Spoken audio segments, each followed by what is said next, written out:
Okay, that is a new thing I try to figure out how to do. Music in the front and end, just trying to learn as we go. Anyway, this is season 1, episode 3. Bob and Cara's All Things Great and Small. I got a couple of corrections I want to make. Or my German daughter texts me after the podcast number 2 and says, okay, Bob, I didn't get there in 1995 as 1998. I got there in August instead of May, and she stayed from August till the second or third week of July. And we didn't meet her family during Karen's stay here. We met the family after Karen's stay here. So, Karen, if you're listening out there, I hope I got that correct this time. Karen, go ahead and say something. I want you to make sure everybody knows you're here and you hear your voice again. Happy Sunday, everybody. Okay. One other thing I had a couple people ask me about, maybe doing an email. And if you have any questions or complaints or anything like that, maybe you can help find this. My email that I'm going to open up, Robert Simonton, that's just RobertSimonton 6753 @gmail.com. And anyway, I wanted to just see if anybody will respond to that. And we've had, surprisingly, listeners from China, Switzerland, Yemen, India, United Kingdom, Belgium, Germany, Jamaica, Lebanon, Uganda, and Kenya. I was just floored at the amount of people that at least listened to it one time. I don't know if they'll listen again, but anyway, it was to look at the downloads and where the people are from. Anyway, say I'll be at work and Bob will text me and go, Japan, Lebanon. I'm like, there's no way. He'll show it to me. I just crack up. It's like, well, thanks, guys. Thanks for listening. Yeah. But anyway, this is the third one. We're kind of figuring out a little better podcast flow, a little better. It's a work in progress and enjoy doing it and kind of telling us about us and what we're doing. Cara, I want you to go first, and we're going to mention kind of the topic is past, present, and future on our jobs and hobbies and stuff like that. Cara, won't you tell what your past jobs were and what your present jobs are and what you want to do after retirement? Let's see, Taylor was 3, and I went to cosmetology school to get my manicurist license, and so that was, in 97, I guess. I was still doing nails whenever I met Bob. I did 1 year in a shop. It was the salon, which one of my very best friends still owns, and with another couple of gals, and we've been friends ever since. She is dear to my heart, like a sister. So I did nails all those years, first year in her salon, and then after that out of the house, so Taylor didn't have to go to daycare. And then, like everybody, health insurance got too expensive, and I went to work in the school system here in Norman at Whittier. And then I did, when it was just Taylor and I worked for a caterer, I worked at a tag agency, I cleaned houses, I mowed yards, I did just about any and everything to keep things rolling so Taylor and I could have a great life, which we did, and we still do. But it was just what was put in my path, and I thank God every day that at the end of every week I had the money to pay all the bills and roll on down the road. But I met some amazing people while I was in the nail business. I've lost many. I still have some that I'll run into on occasion, which just happened this past week. Shout out to Katie. Good to see you. I'm blessed. I love my life. I've worked hard at my life, and I feel like God has watched over me each and every step of the way to make sure that ends were met, and with a little extra at the end of the day, so I could do some fun stuff. Okay, and I don't know if we mentioned it last time, but we'll go ahead and touch on it again. And like I said, we're still, it's a work in progress. Kind of got burned out at Whittier Middle School and told me that kind of tired of doing that. So I'll let you go ahead and tell the circumstances when you decided to leave and what we did during the summer. I loved working at Whittier. I met some amazing people. I still will run into them, and I'll see kids now that have had babies and married and doing their thing. I loved my job. I was front desk there for many years. I run into parents that'll say, hey, you're Whittier. And I was like, yes. So it was awesome. For everyone, when COVID hit, it changed everybody's lives immensely. the size of the school was growing. We were at like 1,200 kids. I was feeling a little disassociated with getting my relationships like I had before. And so after COVID was over, I just silently let my principal at the time know that I was done. It was time for me to move on. I always said that you never stay at a school that next year just to figure out that you shouldn't be there, because when you're finished, you're finished. And so I left there and came home, and Bob and I decided, it was still COVID, we'd go on a road trip. And I get a call from a former counselor that we had at Whittier that was at Newcastle at the time, and said, come work for us. Come on, I want you to come work for me. I said, let me think about it. Got off the phone, talked to Bob for a little bit. I said, I don't feel it. It's not giving me the vibe that I'm looking for when I move forward. He goes, well, what do you want to do? And I said, I don't have a clue what I want to do. So then I get another phone call from Purcell, and I get off the phone, and I said, I'm going to go check it out. So I went down and drove around the town, walked through the school, heard what the numbers were at the school, and I said, the answer's yes. He goes, well, you don't even know what I'm offering you. And I said, I don't care. I took and I've loved every minute of it. I love Purcell High School. I love the town of Purcell. The kids make me giddy to get up and go to work. They're some of the best kids I've ever run into or been associated with. And so once again, just see what's out there and follow your heart. 99% of the time it's going to work out for you, and it has for me. So I will finish out my work at Purcell. I don't know what the end date is, but as of right now, I'm happy. So that's it. Okay, and one thing that each summer, even when she's at Whittier, the summer break, tell them the volunteer work. My happy place is Hope's Kitchen at Regional Food Bank. It fills my heart. I'm a firm believer that there should no one out there, especially in the state of Oklahoma, that goes hungry. I love going there. It fulfills me, and I know I'm doing something good for kids. But I know there's other venues at Regional Food Bank that are looking for someone constantly to volunteer and help out. But Hope's Kitchen is just my happy spot. So if anyone's ever looking for something to do for a few hours, sign up. It's awesome. Yeah, they got a website that you can... Oh, yeah. You just go on there and Regional Food Bank, hit volunteer, and there's all these opportunities. It's the easiest website to step through.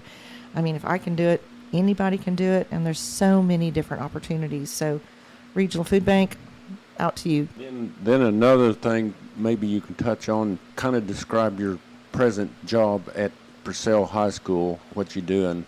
Well, the one I get paid for is athletic secretary. So I schedule all the gate workers, all the volunteers, anything that happens to do with any sport. I run the hospitality room, cook all the meals. I do all the deposits for the school, an inside door to my office and a hallway door to my office, so I'm open all the time for all the kids to come in. I provide all snacks for anybody and everybody, and food and water. And so anybody ever wants to donate to Purcell High School for my food pantry that I run out of my office, please do.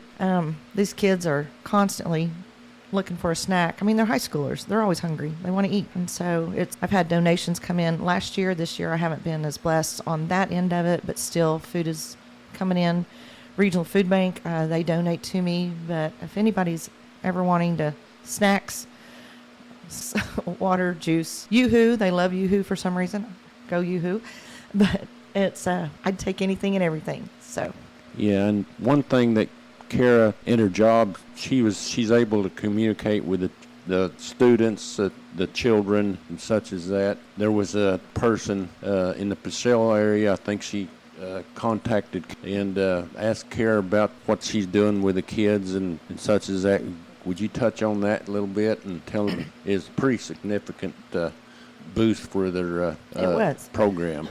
Excuse me. Last year, to explain things, when I first started in Purcell, nobody knew me. I knew no one except for the principal. And so going into a small town, that first year was, I'll just say it was a little lonely. Because you're an outsider. Now I feel like, as they say, the heart of Purcell, I feel like I'm part of that heart. Last year, my dear friend that is Booster Club, but also has become just a very special personal relationship of a dear friend. I'll shout out to Char. Thank you, dear. She introduced me to a couple that is prominent there in the town, and they reached out to me because they wanted to know what I was doing, because they are big into donating towards feeding. Her husband is very much into feeding those that don't have the means. And they gave me, without just meeting me one time, they gave me a $5,000 donation last year to not only help with our hospitality room, our teachers, but my kids. And so it was, oh gosh, I'm going to cry. It was huge for me. And so it made for a very blessed year. I was able to provide meals for families that wouldn't reach out, that I just got to know some of the kids personally, and I could privately load up some items and drop off at their house. It helped the athletic department because everybody thinks athletics is the most profitable thing in your building, but it is not. Our athletic department is by no means wealthy. Athletics are expensive. And so, but it also gave me the opportunity to take and surprise my teachers with just treats down in their room. So it allowed my heart to give back like I want to. Very blessed, to say the least. Okay, then I think that pretty much anything else you wanted to add, No. Miss Cara? Thanks for listening.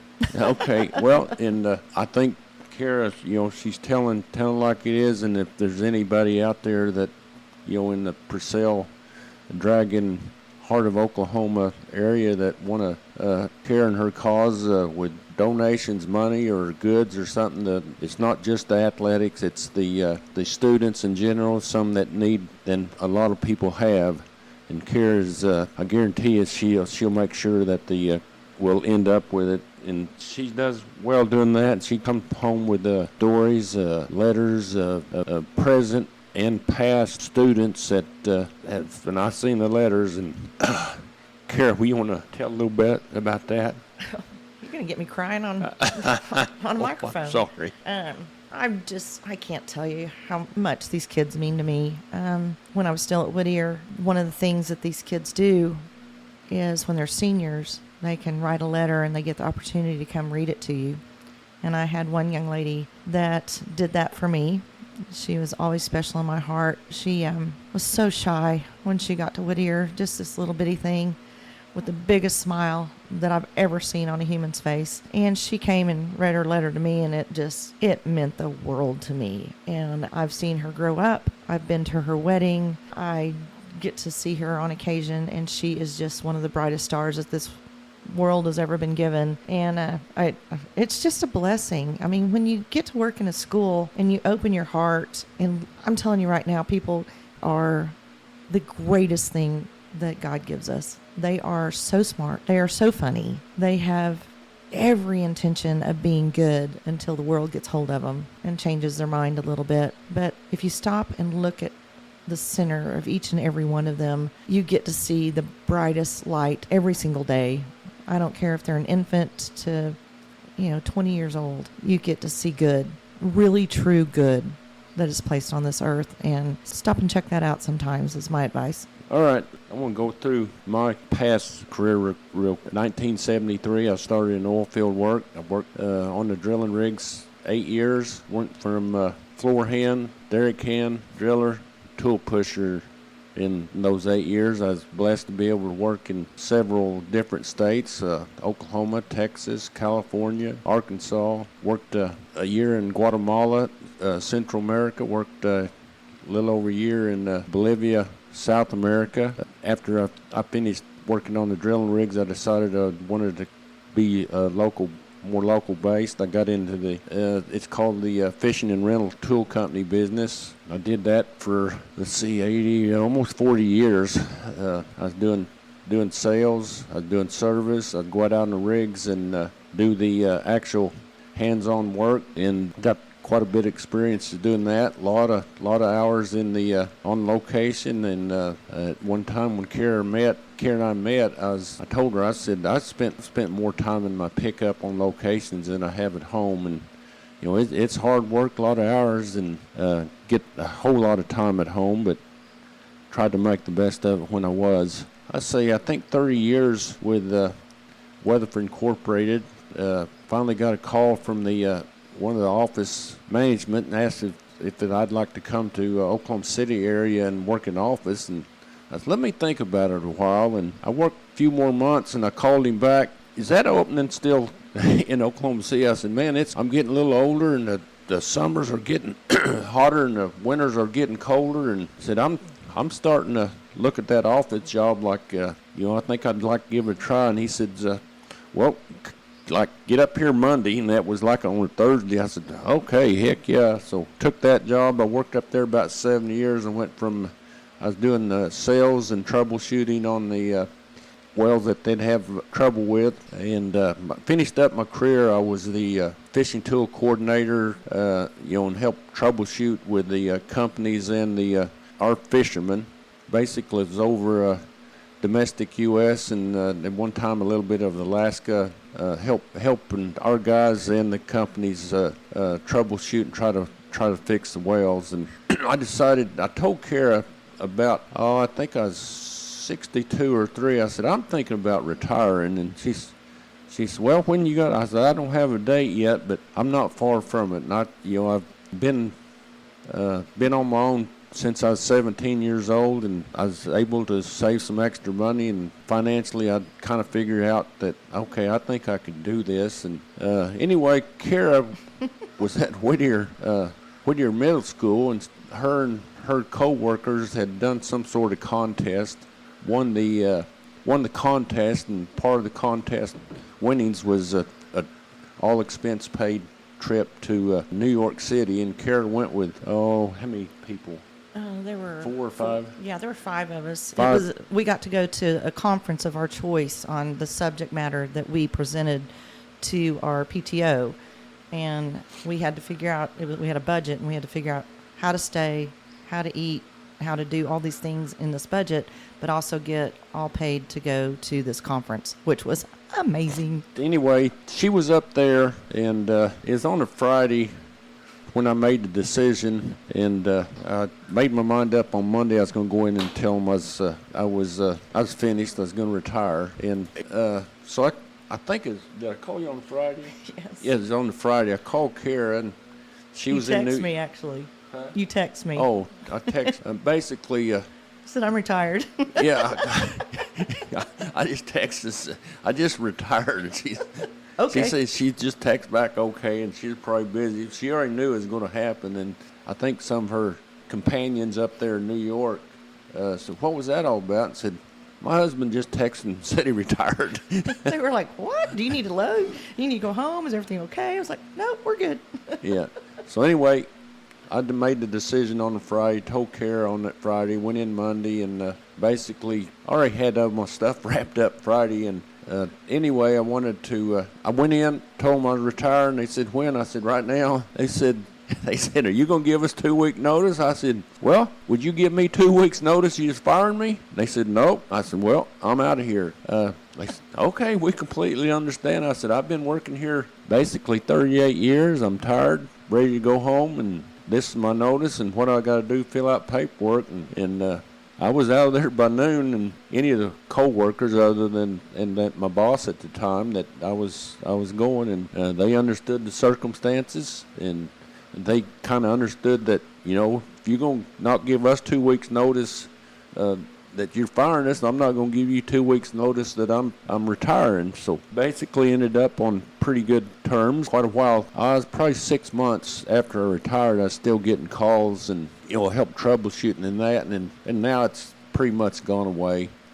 When I decided to retire, I was sitting in the garage and told Cara, I said, I gotta have a garage dog to help me around the house and companionship and such as that. And she said, a dog? I said, yep. I said, I've already done some research. I said, I want a chocolate Labrador, and I've kind of already done a little research, and I found a place in Adair, Oklahoma. And she was kind of hesitant. I said, well, you can be hesitant, but I'm going to get a dog. So we went up the Adair.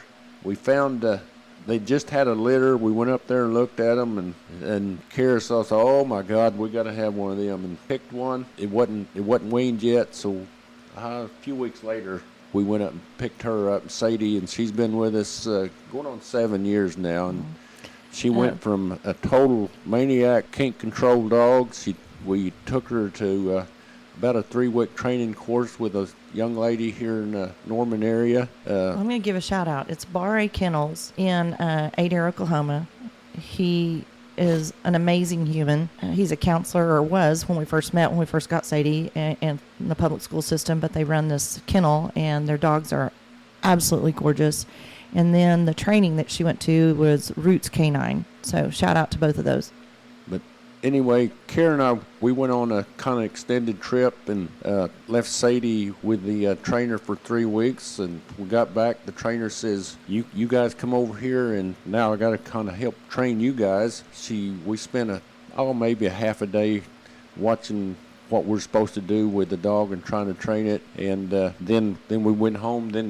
She kind of did the last fine tuning of the Sadie, and we went and picked her up, and she did an absolute 180 from what we took her there, and when we got her back, she is a 180 and an absolutely outstanding dog now, and she learns really quick. She understands when we say no, it means no. And anyway, shout out to Sadie. She's smarter than me. So. Yeah, she's sitting here in the garage looking at us, and she's kind of waving. So anybody, Sadie says hi. Sadie says hi. Anyway, my hobbies are Cara and I love to travel. We've been fortunate enough to travel quite a few places. We've done between her and I, we made every state in the United States except Rhode Island and Hawaii, and we were within a couple of miles of Rhode Island. The traffic was awful, and I said, that's close enough. So Hawaii we hadn't been, but it's on our bucket list. And some of my hobbies I do at home is woodworking, and I've kind of got a passion for taking pallet wood, finding old pallets around town, or donated to me, and repurpose them, and I'll think of something to build, and it just it's pretty fun to do. And another thing is my daughter Misty, she contacted me, asked if do you think you can make some cornhole boards for me and some friends? I said, yeah. So I built a set. She put them on Facebook picture, and that was my first set. And right now we're going on over 100 different sets of cornholes. And anyway, we've done a lot, and it's fun to do it. It's a challenge, and I've got it figured out how to do those.